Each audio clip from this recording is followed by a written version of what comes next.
प्यारे भक्तों, क्या आप धन की कमी से परेशान हैं? क्या आपकी आर्थिक स्थिति स्थिर नहीं हो रही है? क्या आपका व्यापार सही तरीके से नहीं चल रहा है? तो आज आप सही वीडियो पर आए हैं, क्योंकि आज हम आपको हनुमान जी का एक ऐसा चमत्कारी और प्रभावशाली मंत्र बताने जा रहे हैं, जिस मंत्र के प्रभाव से अचानक धन प्राप्ति के योग बनते हैं, व्यापार और नौकरी में सफलता मिलती है, घर परिवार में सुख समृद्धि का आगमन होता है। इसलिए प्यारे भक्तों, आप इस मंत्र का जाप नियमित 108 बार करें और पूरी श्रद्धा के साथ करें, क्योंकि इस मंत्र के जाप का फल आपको जल्द ही प्राप्त हो जाएगा। हनुमान जी की उपासना और मंत्रों का जाप जो भी भक्त करता है, उसकी सभी मनोकामनाएं पूरी होती हैं और उसकी सभी समस्याएं हमेशा के लिए खत्म हो जाती हैं।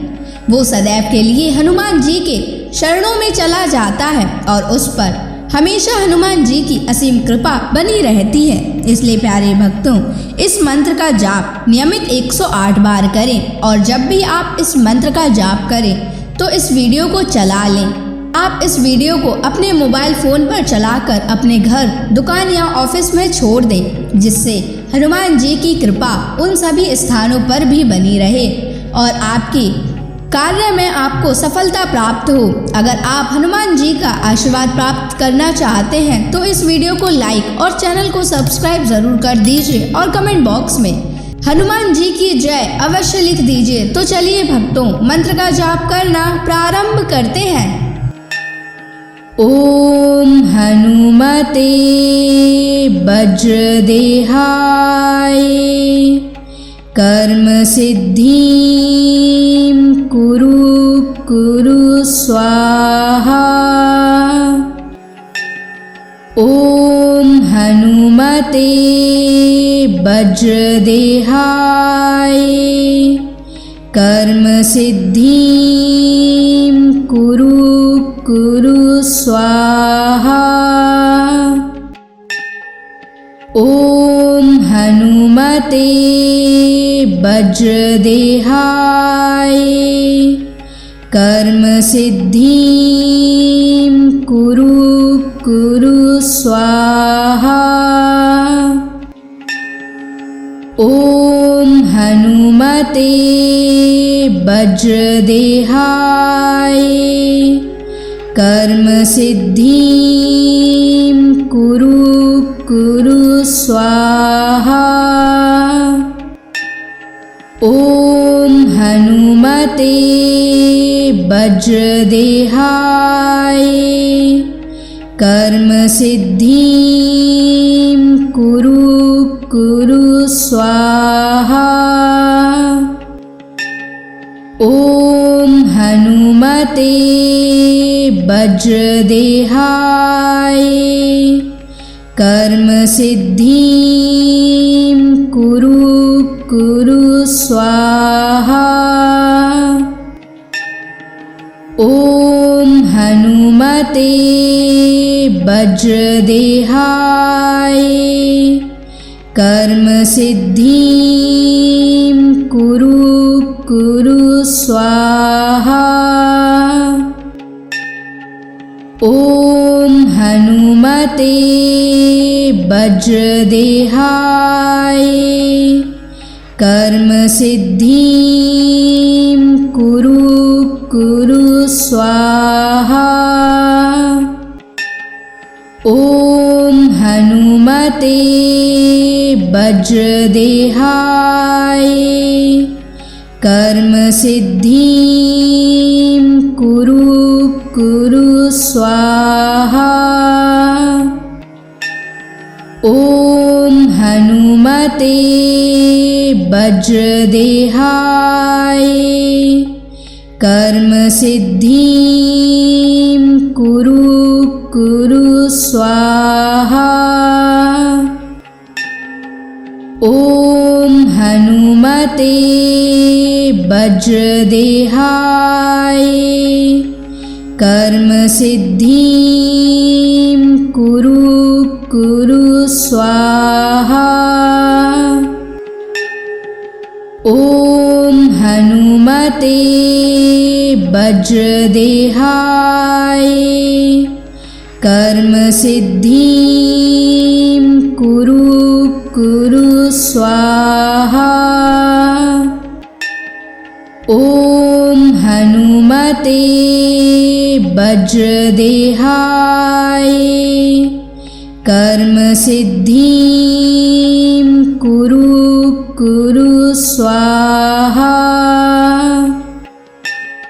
ॐ हनुमते वज्रदेहाय कर्म सिद्धिं कुरु कुरु स्वाहा। ॐ हनुमते वज्रदेहाय कर्म सिद्धिं कुरु कुरु स्वाहा। ॐ हनुमते वज्रदेहाय कर्म सिद्धिं कुरु कुरु स्वाहा। ॐ हनुमते वज्रदेहाय कर्म सिद्धिं कुरु कुरु स्वाहा।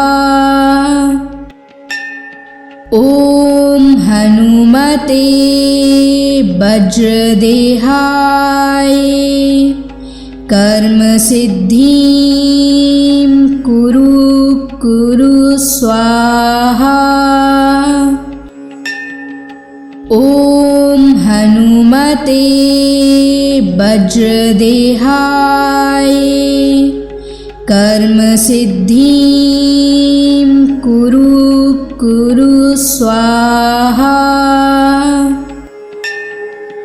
ॐ हनुमते वज्रदेहाय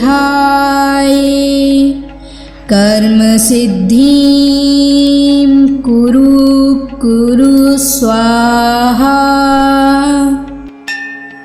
ॐ हनुमते वज्रदेहाय कर्म सिद्धिं कुरु कुरु स्वाहा। ॐ हनुमते वज्रदेहाय कर्म सिद्धिं कुरु कुरु स्वाहा। ॐ हनुमते वज्रदेहाय कर्म सिद्धिं कुरु कुरु स्वाहा। ॐ हनुमते वज्रदेहाय कर्म सिद्धिं कुरु कुरु स्वाहा। ॐ हनुमते वज्रदेहाय कर्म सिद्धिं कुरु कुरु स्वाहा। ॐ हनुमते वज्रदेहाय कर्म सिद्धिं कुरु कुरु स्वाहा। ॐ हनुमते वज्रदेहाय कर्म सिद्धिं कुरु कुरु स्वाहा। ॐ हनुमते वज्रदेहाय कर्म सिद्धिं कुरु कुरु स्वाहा। ॐ हनुमते वज्रदेहाय कर्म सिद्धिं कुरु कुरु स्वाहा। स्वाहा। ॐ हनुमते वज्रदेहाय कर्म सिद्धिं कुरु स्वाहा। ॐ हनुमते वज्रदेहाय कर्म सिद्धिं कुरु स्वाहा। ॐ हनुमते वज्रदेहाय कर्म सिद्धिं कुरु स्वाहा। ॐ हनुमते वज्रदेहाय कर्म सिद्धिं कुरु स्वाहा। ॐ हनुमते वज्रदेहाय कर्म सिद्धिं कुरु स्वाहा। ॐ हनुमते वज्रदेहाय कर्म सिद्धिं कुरु स्वाहा। ॐ हनुमते वज्रदेहाय कर्म सिद्धिं कुरु स्वाहा। ॐ हनुमते वज्रदेहाय कर्म सिद्धिं कुरु स्वाहा। ॐ हनुमते वज्रदेहाय कर्म सिद्धिं कुरु स्वाहा। ॐ हनुमते वज्रदेहाय कर्म सिद्धिं कुरु स्वाहा। ॐ हनुमते वज्रदेहाय कर्म सिद्धिं कुरु स्वाहा। ॐ हनुमते वज्रदेहाय कर्म सिद्धिं कुरु स्वाहा। ॐ हनुमते वज्रदेहाय कर्म सिद्धिं कुरु स्वाहा। ॐ हनुमते वज्रदेहाय कर्म सिद्धिं कुरु स्वाहा। ॐ हनुमते वज्रदेहाय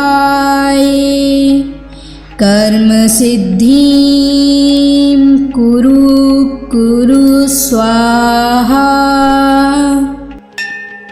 ॐ हनुमते वज्रदेहाय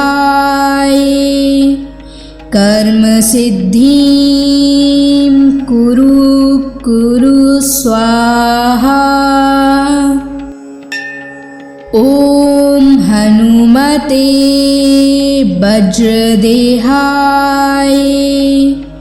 कर्म सिद्धिं कुरु स्वाहा। ॐ हनुमते वज्रदेहाय कर्म सिद्धिं कुरु कुरु स्वाहा। ॐ हनुमते वज्रदेहाय कर्म सिद्धिं कुरु कुरु स्वाहा। ॐ हनुमते वज्रदेहाय कर्म सिद्धिं कुरु कुरु स्वाहा। ॐ हनुमते वज्रदेहाय कर्म सिद्धिं कुरु कुरु स्वाहा। ॐ हनुमते वज्रदेहाय कर्म सिद्धिं कुरु कुरु स्वाहा। ॐ हनुमते वज्रदेहाय कर्म सिद्धिं कुरु कुरु स्वाहा। ॐ हनुमते वज्रदेहाय कर्म सिद्धिं कुरु कुरु स्वाहा। ॐ हनुमते वज्रदेहाय कर्म सिद्धिं कुरु कुरु स्वाहा। ॐ हनुमते वज्रदेहाय कर्म सिद्धिं कुरु कुरु स्वाहा। ॐ हनुमते वज्रदेहाय कर्म सिद्धिं कुरु कुरु स्वाहा। ॐ हनुमते वज्रदेहाय कर्म सिद्धिं कुरु कुरु स्वाहा। ॐ हनुमते वज्रदेहाय कर्म सिद्धिं कुरु कुरु स्वाहा। ॐ हनुमते वज्रदेहाय कर्म सिद्धिं कुरु कुरु स्वाहा। ॐ हनुमते वज्रदेहाय कर्म सिद्धिं कुरु कुरु स्वाहा। ॐ हनुमते वज्रदेहाय कर्म सिद्धिं कुरु कुरु स्वाहा। ॐ हनुमते वज्रदेहाय कर्म सिद्धिं कुरु कुरु स्वाहा। ॐ हनुमते वज्रदेहाय कर्म सिद्धिं कुरु कुरु स्वाहा। ॐ हनुमते वज्रदेहाय कर्म सिद्धिं कुरु कुरु स्वाहा। ॐ हनुमते वज्रदेहाय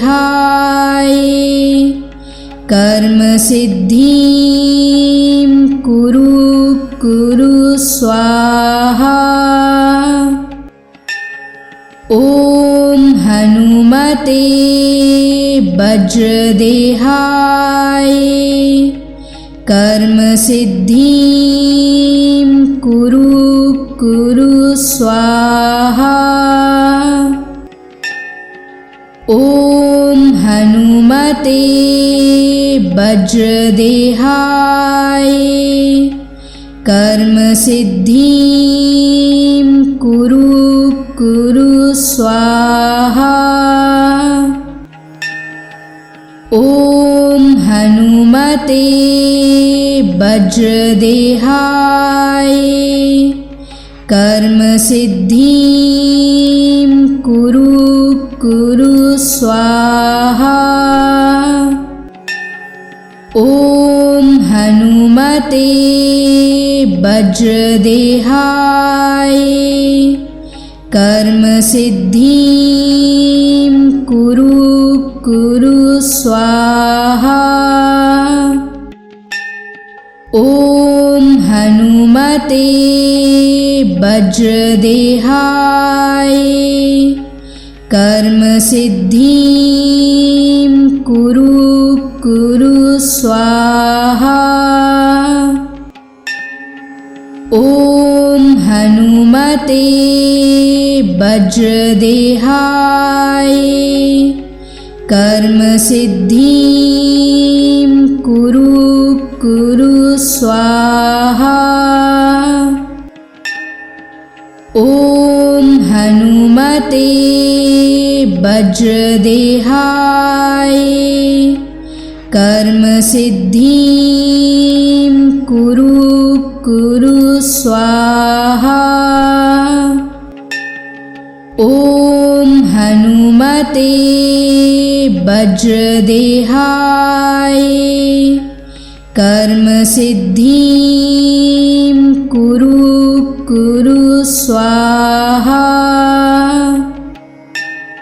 ॐ हनुमते वज्रदेहाय कर्मसिद्धिं कुरु स्वाहा। ॐ हनुमते वज्रदेहाय कर्मसिद्धिं कुरु स्वाहा। ॐ हनुमते वज्रदेहाय कर्मसिद्धिं कुरु स्वाहा। ॐ हनुमते वज्रदेहाय कर्मसिद्धिं कुरु स्वाहा। ॐ हनुमते वज्रदेहाय कर्मसिद्धिं कुरु स्वाहा। ॐ हनुमते वज्रदेहाय कर्मसिद्धिं कुरु स्वाहा। ॐ हनुमते वज्रदेहाय कर्मसिद्धिं कुरु स्वाहा। ॐ हनुमते वज्रदेहाय कर्मसिद्धिं कुरु स्वाहा। ॐ हनुमते वज्रदेहाय कर्म सिद्धिं कुरु कुरु स्वाहा। ॐ हनुमते वज्रदेहाय कर्म सिद्धिं कुरु कुरु स्वाहा। ॐ हनुमते वज्रदेहाय कर्म सिद्धिं कुरु कुरु स्वाहा। ॐ हनुमते वज्रदेहाय कर्म सिद्धिं कुरु कुरु स्वाहा। ॐ हनुमते वज्रदेहाय कर्म सिद्धिं कुरु कुरु स्वाहा। ॐ हनुमते वज्रदेहाय कर्म सिद्धिं कुरु कुरु स्वाहा। ॐ हनुमते वज्रदेहाय कर्म सिद्धिं कुरु कुरु स्वाहा। ॐ हनुमते वज्रदेहाय कर्म सिद्धिं कुरु कुरु स्वाहा। ॐ हनुमते वज्रदेहाय कर्म सिद्धिं कुरु कुरु स्वाहा। ॐ हनुमते वज्रदेहाय कर्म सिद्धिं कुरु कुरु स्वाहा। ॐ हनुमते वज्रदेहाय कर्म सिद्धिं कुरु कुरु स्वाहा। ॐ हनुमते वज्रदेहाय कर्म सिद्धिं कुरु कुरु स्वाहा। ॐ हनुमते वज्रदेहाय कर्म सिद्धिं कुरु कुरु स्वाहा। ॐ हनुमते वज्रदेहाय कर्म सिद्धिं कुरु कुरु स्वाहा। ॐ हनुमते वज्रदेहाय कर्म सिद्धिं कुरु कुरु स्वाहा।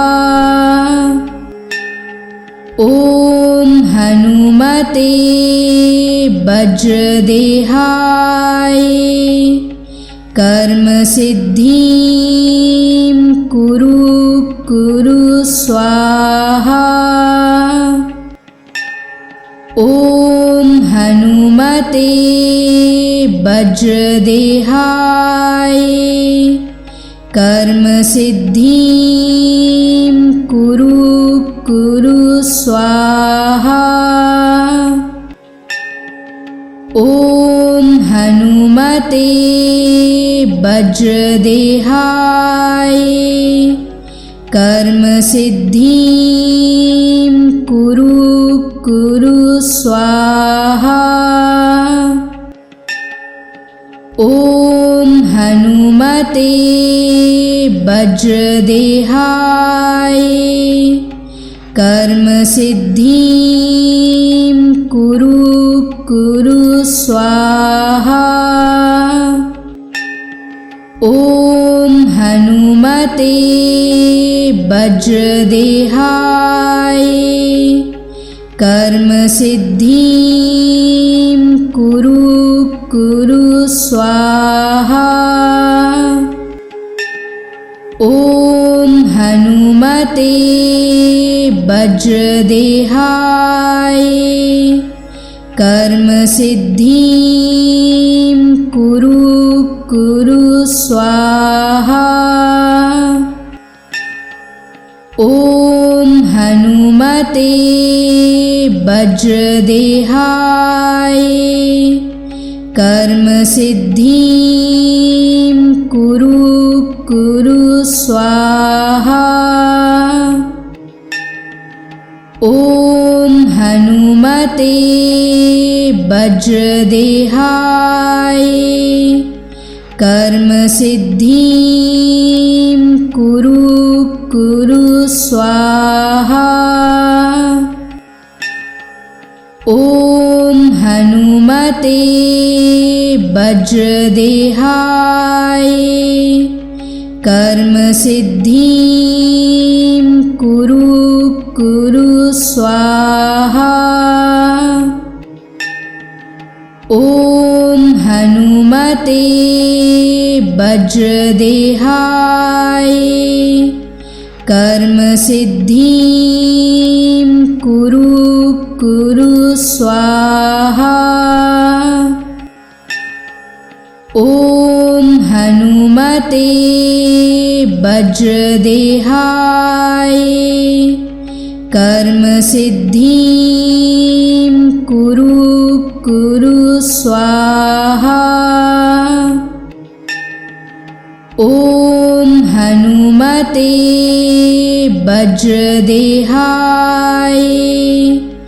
कर्म सिद्धिं कुरु स्वाहा।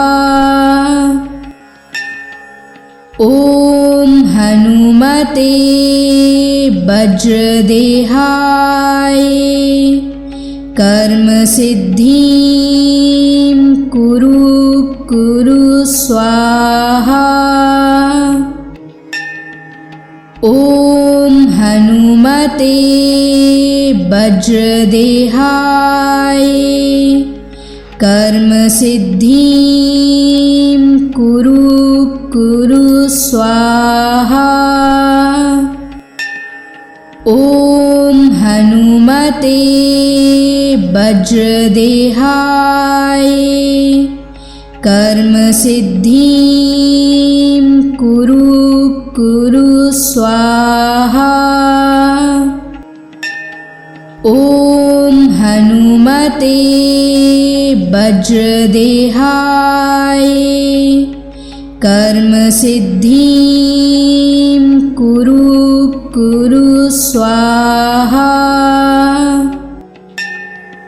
ॐ हनुमते वज्रदेहाय